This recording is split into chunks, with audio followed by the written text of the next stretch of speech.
La méditation de ce 11 septembre est intitulée « Aussi persévérant que Daniel ».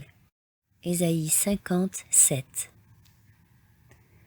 Les jeunes trouvent en Daniel un modèle à suivre, et s'ils obéissent aux principes et aux devoirs, ils seront élevés comme Daniel le fut.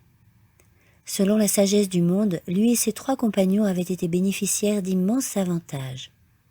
Mais c'est précisément là qu'ils devaient bientôt affronter leur première épreuve. Leurs principes allaient entrer en conflit avec les ordres et les décisions du roi. Ils devaient manger des mets et boire du vin venant de la table du roi. Daniel résolut dans son cœur de ne pas se souiller par les mets du roi, ni boire de son vin. Il sollicita donc du chef des eunuques de ne pas le forcer à se souiller. Daniel 1,8. La requête ne fut pas présentée dans un esprit de défiance, mais comme sollicitant une grande faveur. Daniel et ses compagnons firent montre de courtoisie, d'amabilité, de respect, avec la grâce de la douceur et de la modestie. Et maintenant qu'ils firent face à l'épreuve de 10 jours sollicités, ils se placèrent entièrement du côté de la justice et de la vérité. Ils n'agirent pas capricieusement, mais avec intelligence.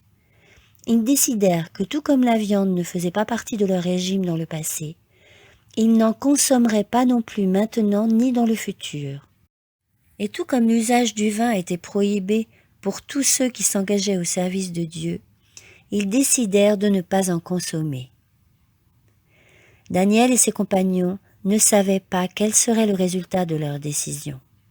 Ils savaient qu'elle leur coûterait peut-être leur vie, mais ils étaient déterminés à se maintenir sur le droit sentier d'une stricte tempérance, même dans une course silencieuse comme celle de Babylone.